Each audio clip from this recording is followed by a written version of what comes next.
We'll close this. We'll close that. And want to say thank you if you joined me yesterday on HSN for the Today Special. It was so much fun with iRobot. That was a really great day. Okay, quitting mail. So thanks for joining me here on Amazon Live. On Facebook Live. Let's get our Amazon Live going here. And here we go. All right, so welcome if you're joining me on Amazon Live. Thank you so much if you're joining me here on Facebook Live. Let me get my screens arranged here so we can do a little multitasking. Hi, HostNet. So great to have you join me here. I appreciate you being here. What a big day it was yesterday. Oh my gosh, running all around the house with all those shows. It was crazy. We did 24 hours of shows right here at home yesterday, and well, not a full 24 hour span, but like every 2 hours of shows. So it was a bit crazy and fun as we jumped around, vacuuming and cleaning and having a good time. And little Dallas is worn out from all of that right now.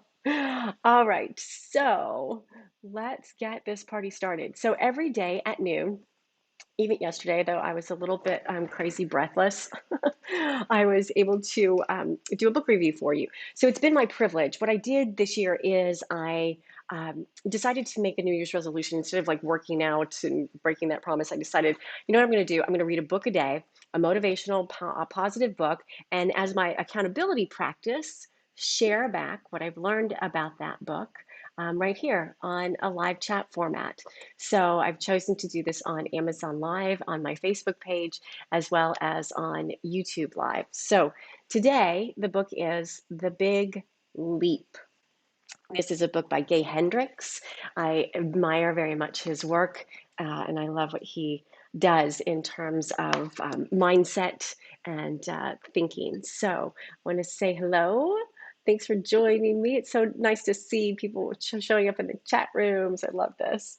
And let me just start our discussion here on Amazon Live as well. Hi there. And I'm going to pull this up onto Amazon Live in front of me as well. So I can do a little multitasking here. All right. So this book is about, well, you have it on the front cover here, taking your life to the next level. So really it's about mindset. It's about being in the headspace, if you will, of wanting to reach the next level, attain the next level. So I want to say hi if you're joining me here on Amazon Live. I now have the screen up in front of me, so I'm able to kind of get in there and see what's happening. All right, so I think the easiest way to start is actually at the end. Because in the summary of the book, Gay Hendricks really, I think, sums it up in a great way. He says, as you move toward greater success, love, abundance, and creativity in your life, you'll encounter the upper limit problem. He says, it's the only problem that you'll ever need to solve.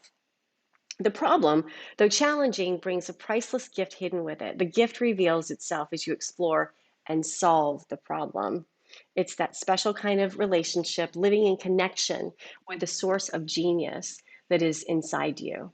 So this is super intriguing to me when I think about the source of genius that is inside you. Maybe it's intuition, maybe it is experience, the voice that's there after I reflect back to all the huge shows we did yesterday, of leaning into experience, 20 years of experience of hosting live shows and now doing it from home and bringing it all together. So I think this book was perfect for me to read last night as we finished up the shows at midnight, and I sat down to keep that commitment to myself to read a book and give you the review here. So again, thank you for joining me. I can see you jumping on here on Amazon Live. I appreciate you being here and checking in over on Facebook. Thank you, Dan, for joining as well over on Facebook. Glad to answer any questions. And I'm also taking suggestions on book reviews of what you have read that you think is interesting, maybe what you haven't read but are interested in reading, and I can do a summary for you because I think I'm going to keep this commitment to this practice. It's amazing to me that I've been able to do this now since January 1st, and actually, despite my show schedule or Victoria coming and going, or Valentine's with Darren, just continuing to read books even if it's at midnight.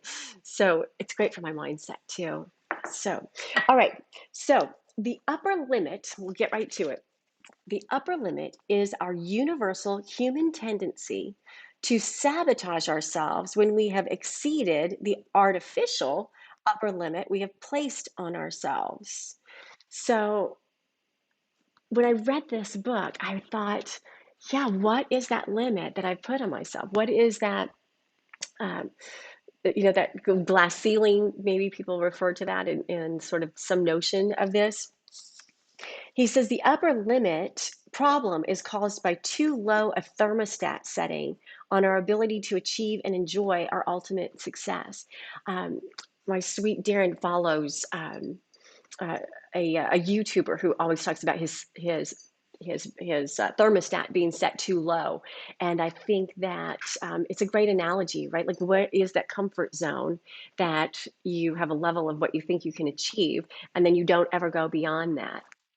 And I think studying ways to up the thermostat, to raise the bar, to expand and see how far you can stretch is brilliant, right? I just got off the phone, off a Zoom call with a gentleman I had done business with years and years ago, and we may have a whole new business venture. And I think it's just simply from having that open mindset of communication and possibility, and putting it out there and seeing what's going to work. So I'm sort of living this open mindset from the big leap today, this morning, even as I just read the book last night, which I think is interesting how fast it can happen like that, right?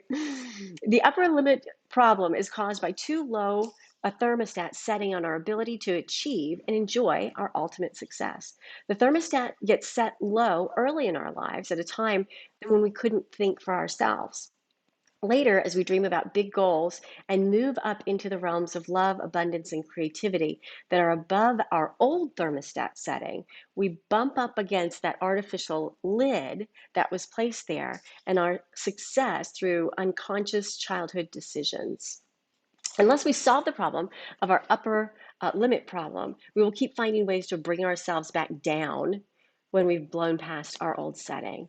So it is sort of that a new lens, if you will, to look through of that psychological language of raising the bar. What are your limits? Not just in terms of goals, but what is your comfort zone? So I think it's such an interesting conversation to have, especially in the times that we live in, right? Like, who would have ever thought that after 20 years of going into the studio, I'd be doing shows from home? Who would have ever thought that we would be, communicating in these ways on Zoom and through Facebook Live, and being in this kind of space together? I want to say hi to Tim. Thank you for joining me. It's really an interesting evolution of where we're going and where we can go next, right? The Big Leap is the book that I'm reviewing today with by Gay Hendricks, and it's a mindset book similar to Growth Mindset, but with, again, a different lens, because he speaks a lot about love and relationships and personal relationships, that sort of thing. So it begins with remove your last obstacle to ultimate success and wealth and work and love, preparing for your big leap, making the leap, getting specific, building a new home in your zone of genius. He talks about there. Living in your zone of genius, living in Einstein time, like that one, solving the relationship problem, and then baby steps as to how to start the process. So again, thank you for joining me. I see you there on Facebook Live.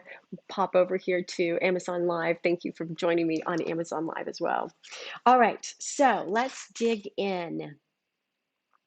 He talks about your own version of the upper limit holding you back from achieving your true potential. He says, in fact, the more successful you get, the more urgent it becomes to identify and overcome your upper limit problem.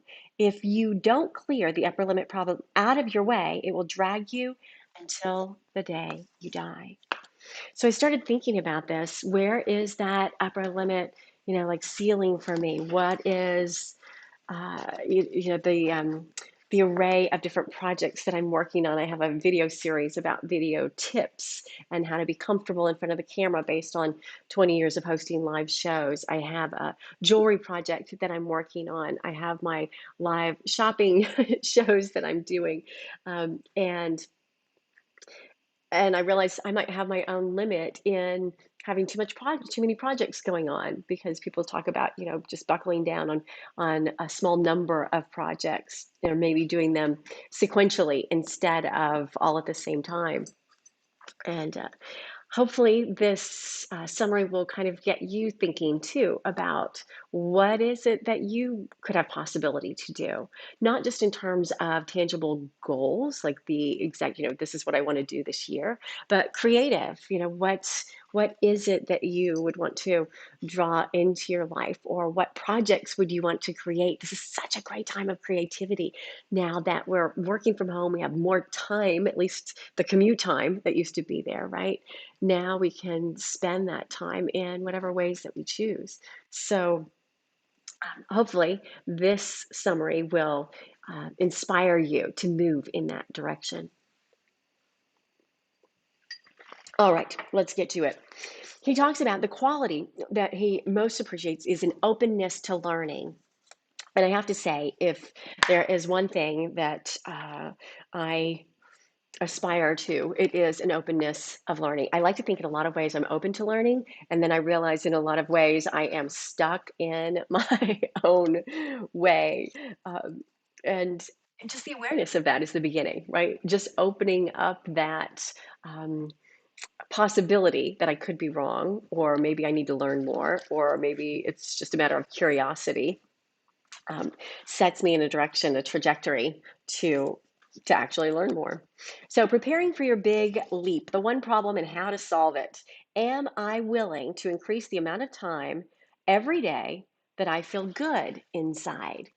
So interesting how this book goes back to so many of the other books that I've read since January, that are about spend more time having fun, spend more time playing and doing things that are inspiring, and less time worrying about it. I think, and there is Jen Sincero's uh, Think Like a Badass, I think is the name of it. I did it a week or so ago. It's probably here in the carousel, actually, on Amazon. And what she says is in there, instead of spending your time, and I can highlight it for you in the carousel as well. It's probably in the shopping list below if you're on Amazon. What she says, Jen Sincero said, instead of being guilty all the time, or wanting to work and not really actually, spending your time having fun. She said, determine how much time it's actually going to take you to do that project, back into it. And up until then, like, go play, like set a timer and know when you have to show up. But then until then, just turn your mind off and, go do something else. I think she says, go to the beach, have a drink, whatever the case might be. And here it is again, showing up in the big leap. It shows up in Wayne Dyer's work of, like, let go have fun for a while. Abraham Hicks, some of that work with Gabrielle Bernstein shows up again. Like, go have fun.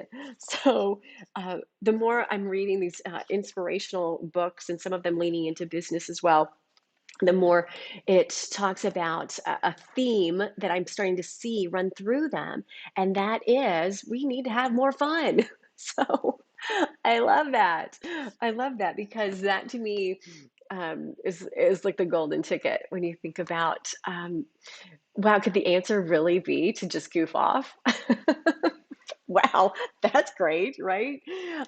Versus just trying harder, working harder, getting your mind in the game, and that sort of thing. I mean, which I think that is important too.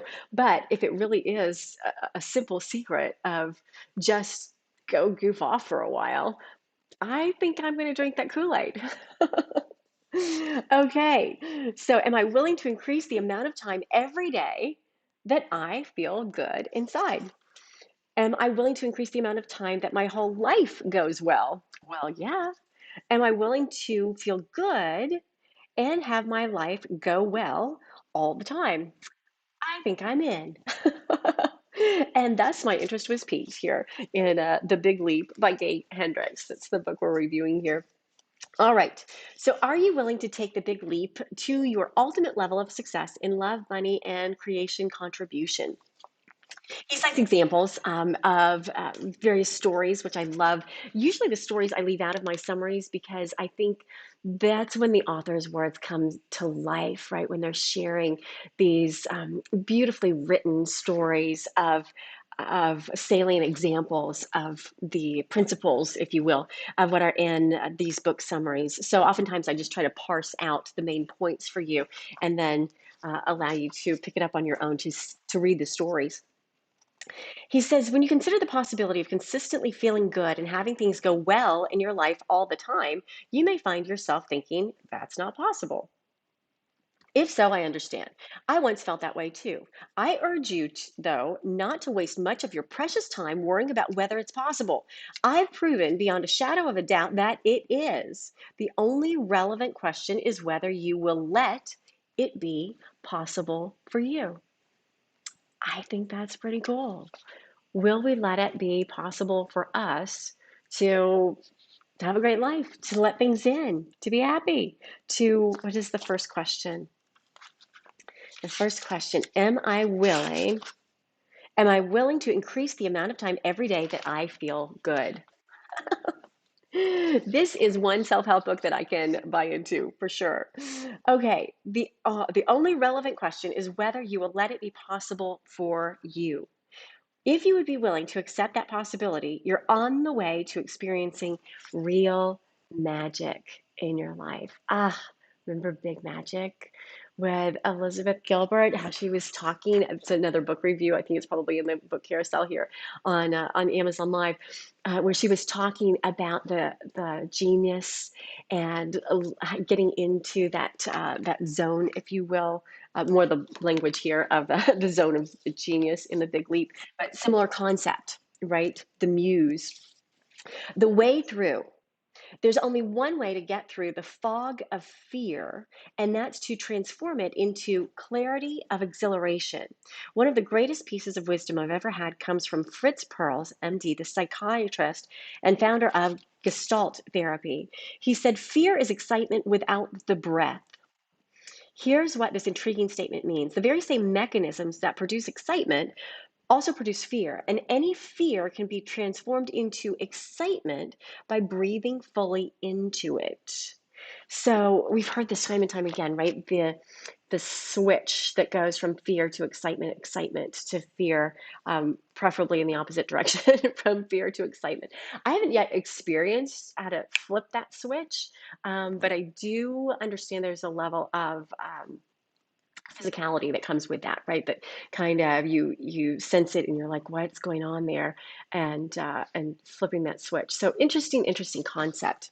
All right, now moving beyond the hardest part. If you say yes to the big leap, you've done the hardest part. Your sincere commitment to going all the way with your zone of genius is the entry gate to the garden of miracles we will explore in this book. My intention is to show you exactly how to free yourself from self-imposed limitation that is keeping you from ultimate success. Okay, let's figure it out. How the upper problem works. He talks about how we have an inner thermostat that determines how much love and success and creativity we will allow ourselves to enjoy. When we exceed our inner thermostat setting, we will often do something to sabotage ourselves, causing us to drop back into the old familiar zone where we feel secure. Unfortunately, our thermostat setting gets programmed early in childhood before we can think for ourselves. Once programmed, it holds us back from the love, financial abundance, and creativity that's rightfully ours. So, a radical idea. Take a close up look at how guilt operates in conjunction with the upper limit problem. It shows up when you're feeling good for making extra money or feeling a deeper, loving connection in a relationship. When we're feeling good, we may come up against a hidden barrier of an old belief such as I must not feel good because fundamentally flawed people like me don't deserve it. I don't buy into that. So this is where sometimes as I read some of these books, maybe because I have spent a little time working on myself, I just don't buy into those limitations, and I hope you don't either. And maybe that's the easiest way to bust through it is either to have spent some time working through it and previously contemplating it, or realizing, yeah, I think I'm moving on to the next. So I don't know where you are in that journey, but for me, I'm like, I think I can kind of skip through that because I, I, I, I think I've worked through some of those. Always a work in process. Don't get me wrong. Always a work in process. Try it out in the area of love. Instead of focusing on loneliness or stagnation in a relationship, find a place in yourself where you can feel good about the love you have in your life. Give your full attention to that place of joy or satisfaction. Feel it expands as you give awareness to it. As you get more skilled with this practice, you discover that your positive feelings, your abundance, your love, and creativity all begin to expand. And then other aspects of your life change to match the expanding good feeling inside you. I can say I have experienced this directly. I can say that when I'm irritated, I say with Darren, and then I focus on, okay, what's good about it? My mom always hates it when I say what's good about it because I say it at the most inappropriate times to her. But when I focus on what's good about it, more good comes to the surface, right? Um, if I take a break and go for a walk because I need to just change my mindset, more good comes to the surface instead of just bickering. Even yesterday, when we reviewed the book "Men Are from Mars, Women Are from Venus," it was a nice refresher in that we all think so differently, right? I don't think there's two ways of thinking, but in reviewing that book with you yesterday, I was really um, had a refreshment, if you will, of the mindset of how it's true. Some people, lean toward kind words, and some people lean toward being cherished. And just focusing on that, even just a little bit. I think Gabby Bernstein shares about the emotional chart. Like we're just a little bit better than it was 5 minutes ago, and suddenly you can pull yourself out of some doldrums. So he says, then the outer aspects of your life change to match the expanding good feeling inside you. Because few people understand how the upper limit problem works, many of us believe we are flawed. We kind of went through some of that. All right, so now the upper thermostats. He talks about examples in the book of maybe this was the problem. He cites with past presidents. He cites this possibly with celebrities who have done fallen from grace in the public eye. And then he talks about the zone of competence. So there's different zones, if you will, as you move up the scale that Gay Hendricks refers to in this book, The Big Leap. He says the zone of competence, you're competent in the activities in the zone of competence, but others can do them just as well. So there are four areas, if you will. One is the zone of incompetence, and that's made up of all the activities that you're not good at. Others can do them a lot better than we can. So he's like, okay, stay out of the zone of incompetence. Hire people to do that for you. The best way to handle those things in your zone of incompetence is to avoid doing them altogether. Delegate them to someone else or find some other creative way to getting them done. The zone of competence is you're competent in the activities of the zone of competence, but others can do them just as well.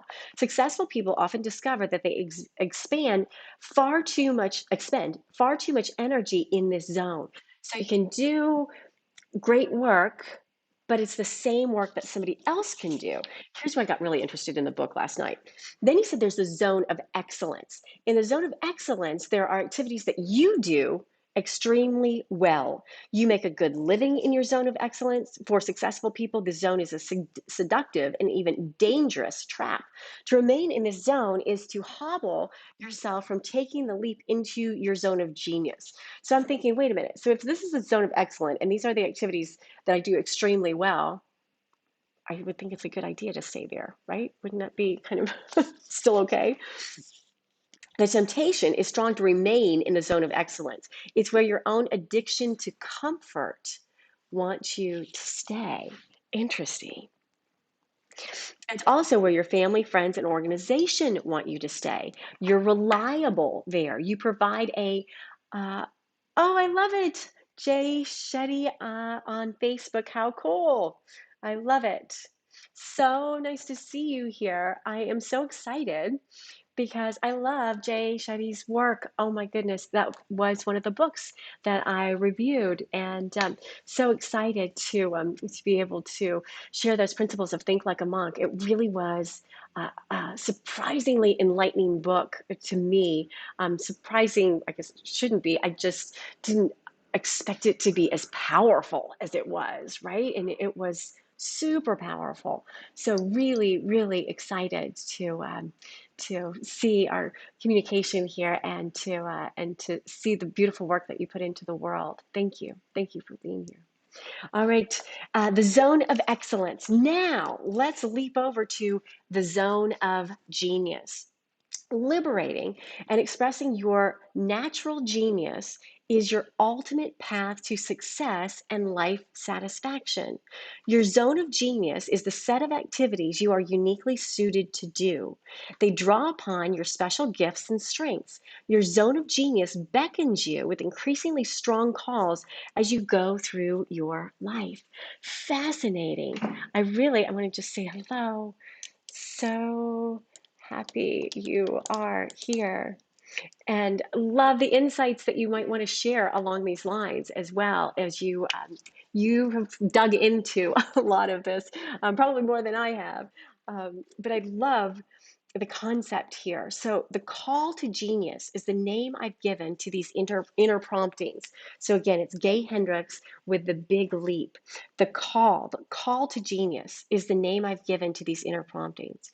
He says, by age 40, many of us have hidden in the form of depression, illness, injuries, and relationship conflict. These alarms are reminding us to spend more time feeding our natural genius and letting it do its magic in the world. In this book, I'll show you how to heed that call. So I love this idea that there's a zone. So there's the zone of incompetence. Get out of that zone, get somebody to help you do things. There's the zone of competence that you do things okay. There's a zone of excellence that most of us stay in because we can do pretty well there and make a good living and hang out. And then he piqued my interest with there's the zone of genius, how to jump up to that next level or reset the thermostat, if you will. A phrase Ed Milet uses a lot in a lot of his work, right? He says, I recall, he goes into additional stories here. So, for sake of not being here quite all day long, I'm going to scoot forward in the book. Making the leap. So, he invites us to look back for a little while, dismantling the foundation of the problem. And as you might imagine, that could reach back into childhood and that sort of stepping back to evaluate maybe, wounds and where there might have been something that you're holding on to or subconsciously holding on to. And then he talks about worry. Worrying is usually a sign that we are upper limiting. It's usually not a sign that we're thinking about something useful, right? Because you can't really worry and be in a happy place at the same time. I think those are two kind of contradictory ideas, right? You want to try to get to that next emotional level to pull yourself up. He says, is it a real possibility? There's typical ways that we can kind of pull ourselves down. He says, is there one action I can take right now to make a positive difference? And this really is exciting because it's about that next small micro step, right? What is the next right move? What is the next thing I could do? Just one small move, not something super grand, make a cup of tea, be able to, oh, I see Sway TV starting a live stream as well. I love Sway TV, love the work that they do. All right. So as we move forward here, getting specific. He says, worry in what you can do right now. I notice myself worrying about something. I let go of the worry thoughts, shifting my focus away from them. I wonder what positive new thing is trying to come into being. I usually get a body feeling. He said it's not a thought or idea for him, it's in his body where that new thing is trying to come through. And I open my focus to feel that body feeling deeply. I let myself feel it deeply. Can you see that these are all micro steps of like really, really, really slowing down? And then later, I often get an idea of the positive thing that was trying to come through. So super cool. Just slowing down, breathing, moving into that next emotion. And then he gives more examples. Criticism and blame. Oh, how big is this for so many of us, right? Criticism and blame. Chronic criticism, chronic blame are the behaviors that we really need to eliminate, right? If there's one takeaway, I'm thinking now of Jay Shetty's book and Think Like a Monk, the try this, right? Those segments where he's like, try this, eliminate criticism and chronic blame, get rid of them. They're never about producing a result. He goes on to share examples about that. Squabbling. There's an interesting word, squabbling, right? Arguments are one of the most common ways of bringing yourself down when you've hit an upper limit. Think about Tony Robbins' work, right? He's like, you're soaring in your business life, but then when in your personal life, you start to falter here. Like there's this imbalance that happens when one side is great or you have multiple, obviously, facets to life, but one area is going really well, but then trying to keep that pendulum, even in all areas is just not happening. So squabbling, he says, is one of the ways. So get rid of squabbling. He says if both people claim 100% responsibility, there's a possibility of ending conflict. Nothing less than 100% will work. Since there's 200% responsibility being shared, jockeying for the victim position means that you're demanding that the other person take 100%, while you take less than 100%. So unless you both kind of claim your own, I love that concept, both take 100%. Getting sick, getting hurt. How many times do I see this even with my daughter? She, is avoiding something emotionally. Suddenly, her tummy hurts and she doesn't want to go to school because there's a big test that day or something, along those lines. I feel like those examples are all around us if we just open our eyes to them, right? All right. So he says then integrity breach. Committing a breach of integrity is one of the quickest ways to bring yourself down after an excursion past your upper limit. So after you've done something well, you might break your integrity. And uh, he says, let me just long before morality came into play, the original definition of integrity had to do with wholeheartedness and completeness. To be in integrity meant you were whole and complete. To be out of integrity meant a breach in your wholeness had occurred. There was a gap in your completeness. Thinking of integrity as a physics issue, gives you much more of a practical tool than as a moral issue. I love that idea. I mean, to me, that's why I'm here doing these book reviews at noon every single day. It's because I wanted to have a commitment to myself of a new regime. I wanted to absorb a lot of information and I wanted to have a schedule to do it. And then my personal integrity is my accountability of showing up and giving a summary. Because if I can talk about it, if I can share about it, then I feel like it gets inside of me and I can learn about it. And hopefully for you, there is some benefit in getting a quick synopsis of a book without having to read it, because it's a big commitment to read a book a day, I'll tell you. So, so moving forward, the first step to wholeness, discovering your story. This is why it's worth buying this book. I can tell you, because he walks you through these prompts. Where do I feel out of integrity with myself? These are some very interesting, out of the norm, if you will, very insightful prompts that I haven't seen in other works? Is it keeping me from being complete and whole, almost leaning into a bit of Brene Brown's wholeheartedness concept? What important feelings am I not letting into my awareness? That was such a biggie for me. What important feelings am I not letting into my awareness? Where in my life am I not telling the truth? Whew, that's a biggie. Where in my life am I not telling the truth? And I think that doesn't have to be something as, dramatic as a love relationship, but just, where are my blind spots in not seeing something and not being open? Where in my life have I not kept my promises? Again, part of showing up every day at noon here for me is about keeping that promise. Like whether I had to pull over to the side of the road, which I did the other day, or whether, I'm just back timing my day into being here. It's about keeping promises and then building that integrity muscle, right? The attitude. I hope you're not feeling overwhelmed by the complexity of the task. If so, remember it comes down to the specific things you do, none of which takes a time in clock time, he calls it. For example, it only takes 10 seconds to locate and acknowledge a feeling inside your body, such as sadness or fear. It only takes a few seconds to communicate a specific truth to another person, a truth that can restore wholeness to a relationship that's felt incomplete for years. How big is that? It only takes a few seconds to communicate a specific truth to another person, a truth that can restore wholeness to a relationship that has felt incomplete for years. Oh, how great would that be if more of us just took the moment to have that awareness and to have that conversation or make that statement? So again, action steps he brings in here: worrying, blame, getting rid of sick or hurt. Make a list of your limiting behaviors. And then he gives you some prompts on the most common ones.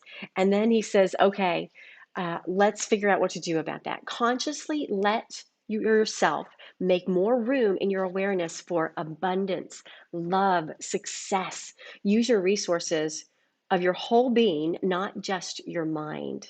For example, if you feel more love in your chest and heart area, savor that body feeling as well as the mental satisfaction of success and abundance. Enhance a new story that tells about your adventures in your zone of genius. Find a new mythology or make up one of your own that shows you enjoying your life in the full radiance of your expressed potential. So fascinating. Building a new home in your zone of genius. And so then he's going to give us some tools and tactics to do it. I'd love to have time. Write the book that you've always wanted to write. Create videos so more people can get access to the techniques.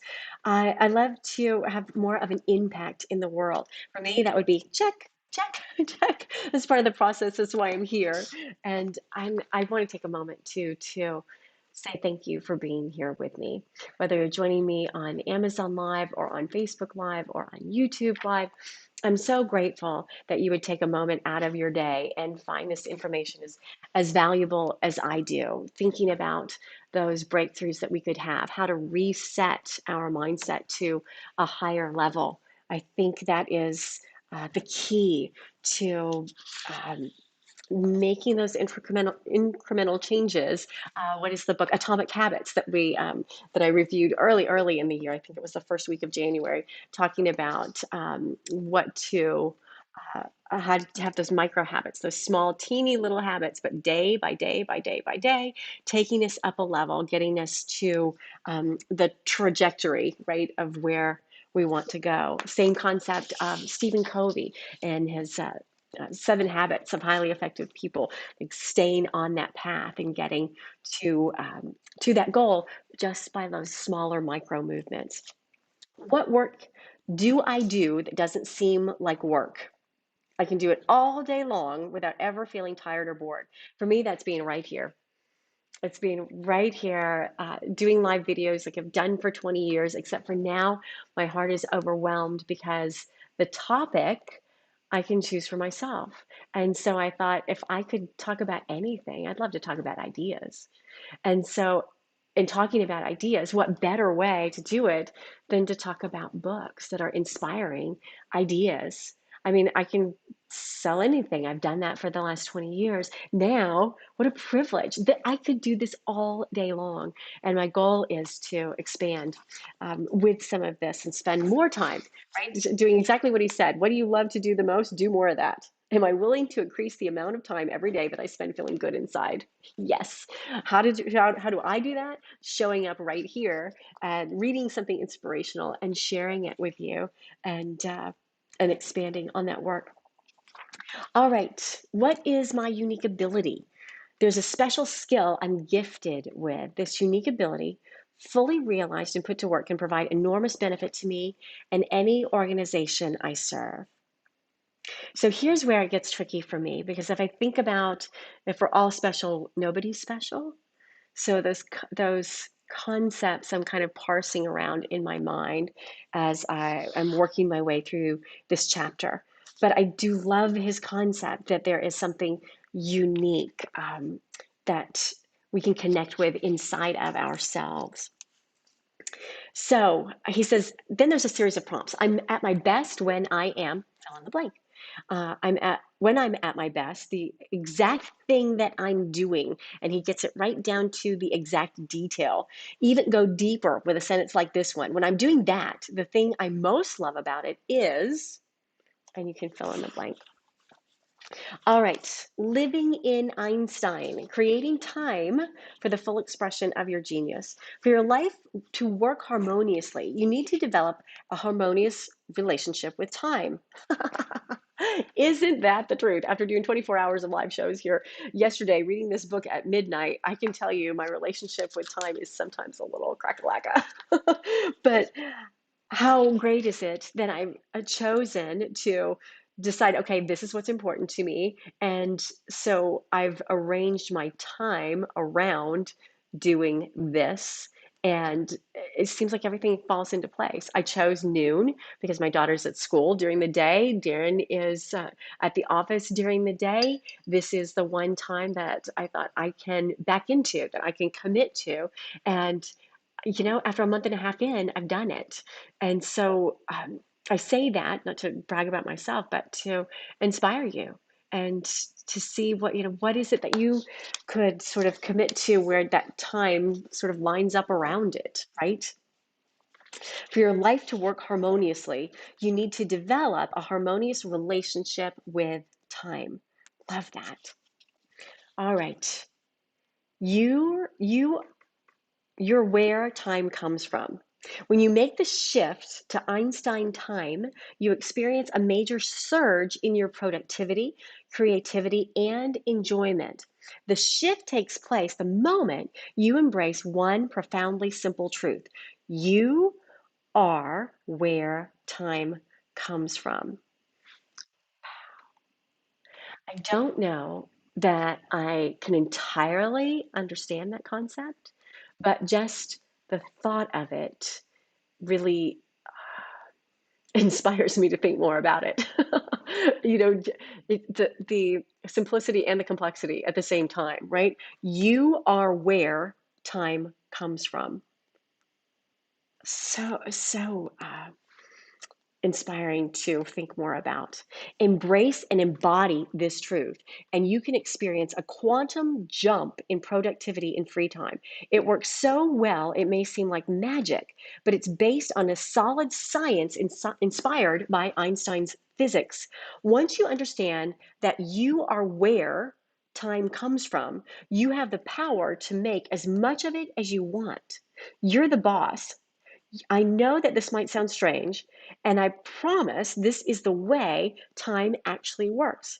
Before I started teaching this concept to others, I learned it myself the hard way.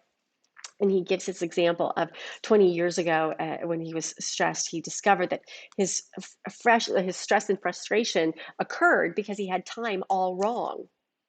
My concept of time was so skewed that he either felt rushed all the time or bored too much of the time. Most of the time, he felt rushed.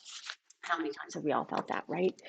And so this concept, as he parses it out in this chapter, is really fascinating. And every once in a while, I have little glimpses into it. This is a new way of being with time that delivers four main benefits. You get more done in less time. You enjoy plenty of time and abundant energy for your most important creative activities, and you discover your unique abilities and how to express them, and you feel good inside. That's some inspiration, right, for investigating that. The solution. Einstein time gives you a way to expand the amount of time you have for creative expression and intimate connections. With Einstein time, you'll not only save time, you'll learn how to become the source of time so you can make as much of it as you want. Okay, I don't know about you, but I'm going to invest time in figuring out or discovering, if you will, Einstein time. That's definitely going to be a path I'm going to be on. The result: no more rushing, no more time pressure, no more feeling exhausted because you worked all day and didn't get any of the important things done. Instead, you have plenty of time, an abundance of energy, and the skills that will keep both time and energy in a constant state of refreshing renewal. That sounds heavenly. Okay, then he'll give us some tools and tactics there for flipping that paradigm. Just want to check in and say thank you for joining me on Facebook Live. Tim and Kimber, hi Kim, my good friend Kim from Nashville. Oh, here's a big hug. Miss you, sister. Kim is my dear, dear soul sister. I hope you're doing well, sis. It's been a while since we've talked. So I love to be able to connect on Facebook um, and just all those memories come rushing back of friends, right? I just love it. And on Amazon Live, if you're joining me as well, I'm so happy that you're here. Some of the books that I'm talking about are in the carousel below, and I can click on and move through them for you. The Alchemist over the weekend. Oh, what an amazing book that was. So every day at noon, I show up here and do a live book review. And today is The Big Leap. And I just wanted to acknowledge you for being here with me and say thank you for joining me in this space. I'm very grateful that you took your time to hang out with me for a while. And hopefully I've inspired you with some good ideas from The Big Leap with Gay Hendricks. All right, as we move toward the end of the book, he tells us the truth about time and all the things you really don't want to do. You'll never have enough money to buy all the stuff you don't really need, and you'll never have enough time to do all the things you don't really want to do. Our Newtonian concept of both time and money is built on scarcity. The advertising industry thrives on this. He goes on and on. Pardon me, but may I borrow your persona for a moment? And he talks about our masks that we wear. What you really need to know about your persona is that everyone's got at least one. And most of us have two or three. And then he talks about part of becoming a grown up is learning to spot when we're operating out of a persona. Part of growing up is discarding the personas that aren't contributing to our happiness and success in life.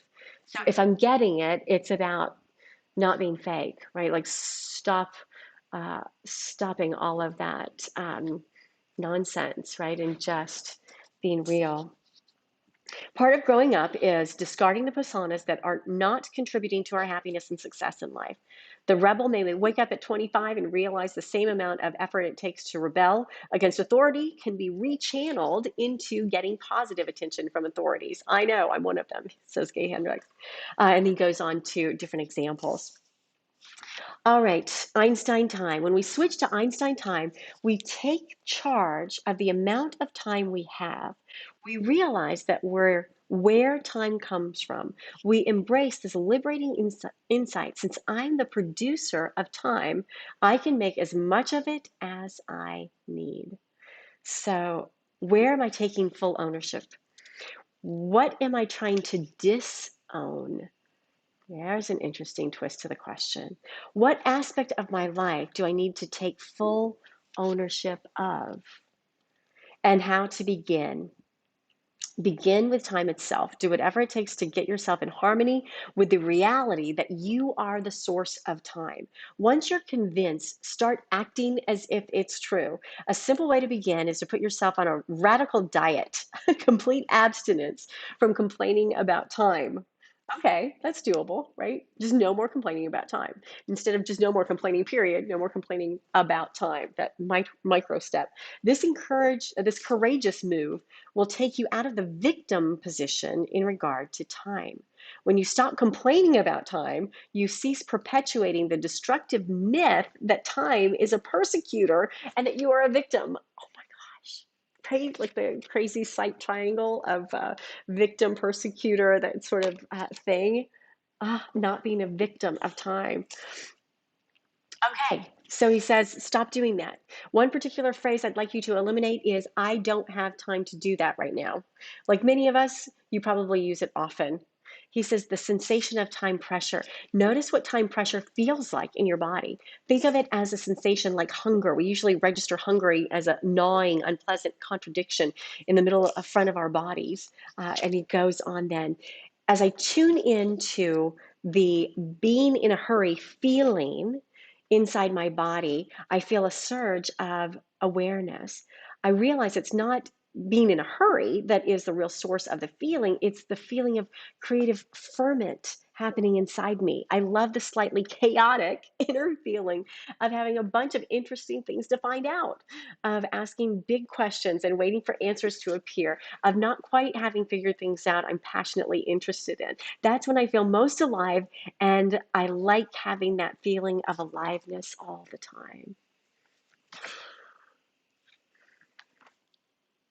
There's no better happy ending that I could leave you with than that in this book. Uh, when you feel most alive, and that's the feeling of aliveness I want to have all the time. Living in that space, being in that space, creating from that space, and getting to that space again with his very first question at the very beginning of the book. Am I willing to increase the amount of time every day I feel good inside? Love it. There you have it. The Big Leap. That is my summary for you by Gay Hendricks, an oldie from 2009, but just as relevant every day, today, any year, period, as it was the day he wrote it, in my humble opinion.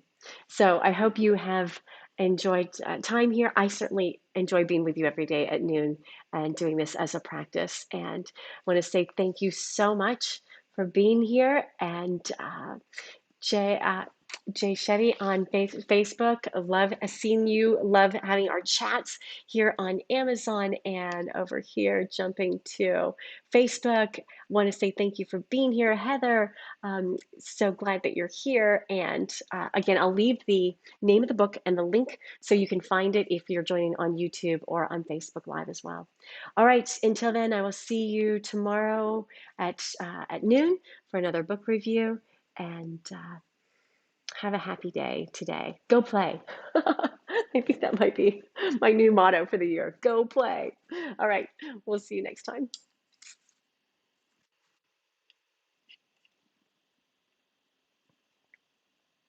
All right. Let's add to that Facebook stream in the link.